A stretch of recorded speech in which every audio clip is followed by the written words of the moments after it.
It's January the 28th of 1986, in which I'll ask you this question. What do you think when I say the 80s? Big hair? Shoulder pads?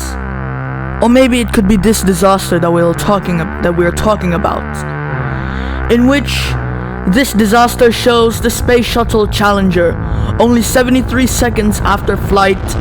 It kaboom! I said kaboom!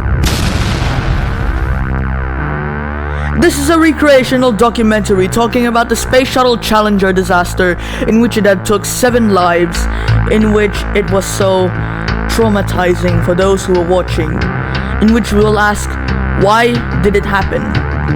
Why did it end in tragedy? What even caused the disaster in the first place? And to us, what would remain of the legacy of the 7 astronauts' lives lost, even though they are already immortalized in the modern era, and what is left for them? Into which we will ask, how, what, and why there was only 73 seconds.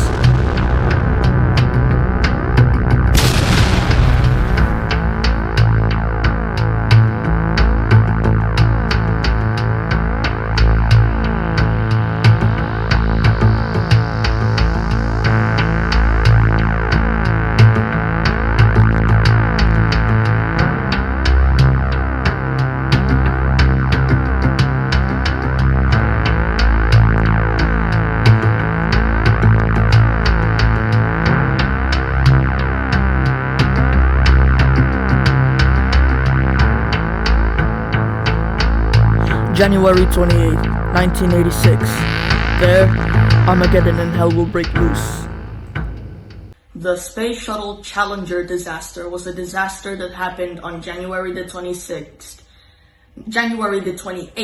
1986, in which only 73 seconds after liftoff, the Space Shuttle Challenger exploded, killing all 7 on board. Then and there, the crew will be recognized. Speaking of the crew, there were 7 astronauts. One of them was a civilian, in which the original plan was to get Big Bird on the shuttle. Yes, Big Bird, the Sesame Street character. But anyways, the following crew members are Francis Dick Scobie, Commander; Michael J. Smith, Pilot; Judith Resnick, Mission Specialist; Ellison Onizuka, Mission Specialist number 2; Ronald McNair, Mission Specialist number 3; and the final one, Gregory B. Jarvis, Payload Specialist number 1. And here's the civilian I was talking about, Krista McAuliffe, the Payload Specialist and the first teacher to go to space. And with that, with all 7 astronauts on board, this would be a soup for disaster. And good thing Big Bird is still alive. The crew of the Challenger included Commander Francis Dick Scobie. Yes, that's his name. That's his nickname. The Dick is his nickname. Michael Smith, Judith Resnick, Ellison Onizuka, and Ronald McNair. All 3 were mission specialists, and there were 2 payload specialists, Greg Jarvis and Sharon Krista McAuliffe. McAuliffe is a teacher selected for their Teacher in Space program. And one more thing, she is a civilian.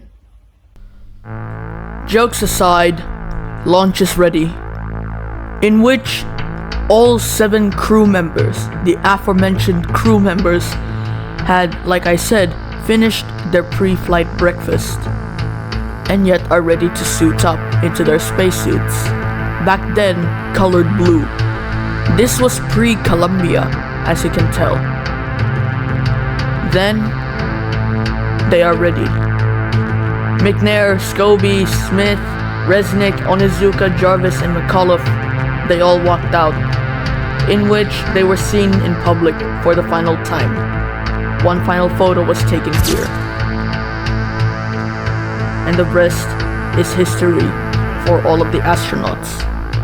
In which, once they were on board, they boarded the Space Shuttle orbiter, but yet the crew didn't notice that the danger is just beneath them, in the shuttle's rocket boosters. During the launch, the engineers were kinda anxious, to say.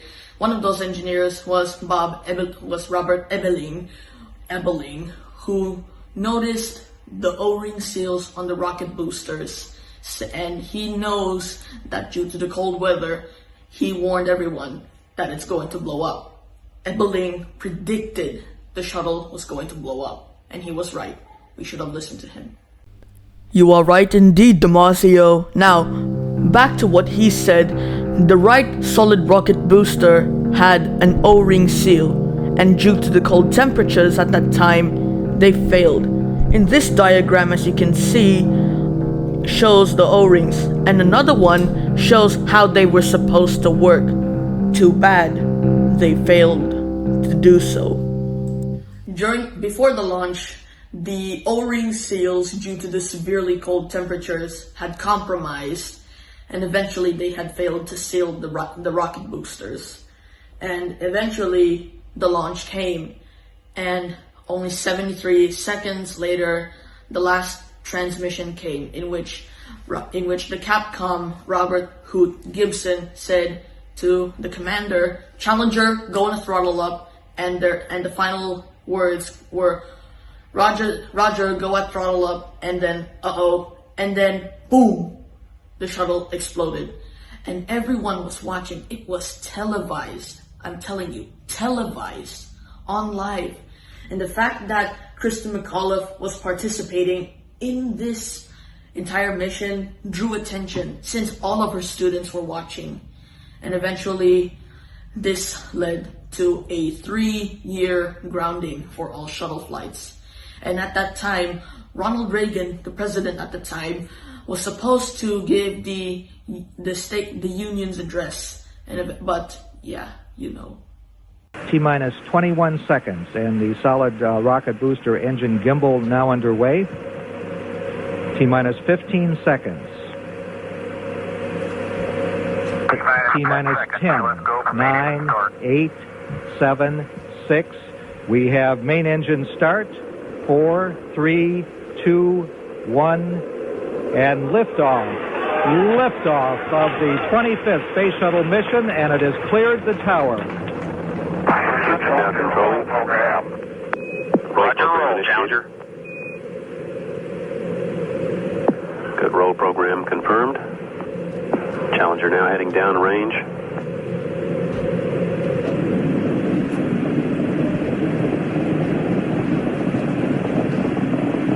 Engines beginning throttling down now at 94%. Normal throttles for most of the flight, 104%. We'll throttle down to 65% shortly. Engines at 65%, 3 engines running normally, 3 good fuel cells, 3 good APUs. Velocity 2,257 feet per second. Altitude 4.3 nautical miles, downrange distance 3 nautical miles. So the 25th Space Shuttle mission is now on the way after more delays than NASA cares to count. This morning it looked as though they were not going to be able to get off. 1 minute 15 seconds. Velocity 2,900 feet per second. Altitude 9 nautical miles. Downrange distance 7 nautical miles.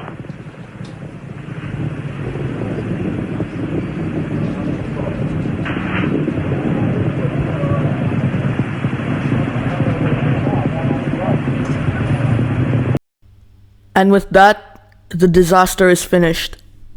And all that is left are pieces of wreck and a smoke of mushroom clouds, in which after the disaster the astronauts were immortalized in tributes like this one. As usual, it's a real pleasure to be at the Cape, to come down here and participate in something that the Cape does better than anybody in the world, and that's launching space vehicles. It's a great pleasure for us to be here. We expect weather like this on Sunday when we launch, and you all do the best to keep it that way if you would. And what I'll do is introduce the next crew member, and we'll just go down the line, let everybody say a little bit as we go. And I'd like to introduce my pilot, Mike Smith, who's one of the best flyers in the world, and he's great to have in the shuttle, and I'm glad to have him aboard as a pilot. So here's Mike. Thanks, Dick. Let me echo what Dick said about it's good to be down here and to be flying a vehicle that we know a lot of folks down here have worked very hard on. We understand it's ready to go, and we're looking forward to going to fly. I'm one of the 3 people on board who's and it'll be my first time to fly. Krista McAuliffe and Greg Jarvis it'll also be their first time. And we're just all looking forward to getting on over and getting the secret handshake. I'd like to introduce now Judy Resnick. She's our center seater and keeps sticking an eye on us on the system problems. Well, I too am glad to be here one more time, and I am hoping that the affliction that Steve Hawley had from the 41D mission specialist of the delays hasn't rubbed off on me, and I think the guys behind me are hoping that it hasn't also. Otherwise, they might throw me off the flight. And I will now introduce Ella Onazuka. Let me say that it's really a pleasure to be back. Looking forward to going to fly this one. I think we got some real interesting payloads. The mission is a great mission. We're looking forward to it, and I think we're ready to go fly. Thanks for being out here today.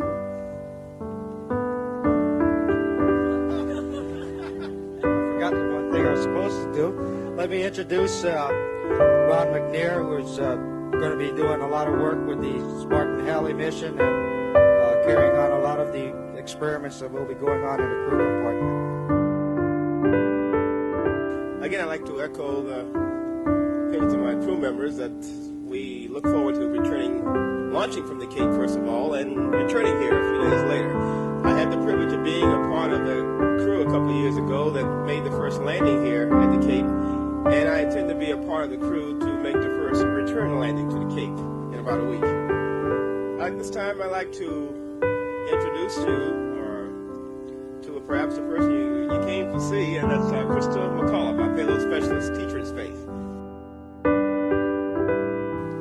Well, I am so excited to be here.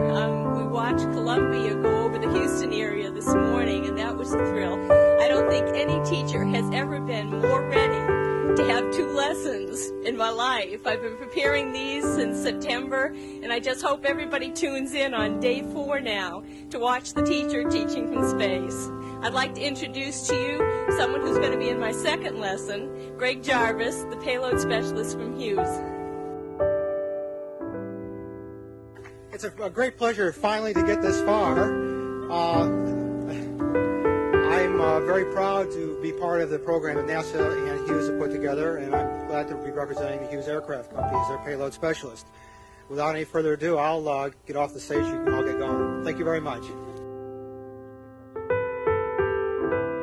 Even President Ronald Reagan joined in the tributes. We mourn 7 heroes: Michael Smith, Dick Scobie, Judith Resnick, Ronald McNair, Ellison Onizuka, Gregory Jarvis, and Krista McAuliffe. We will never forget them, nor the last time we saw them this morning, as they prepared for their journey and waved goodbye and slipped the surly bonds of earth to touch the face of God. Thank you.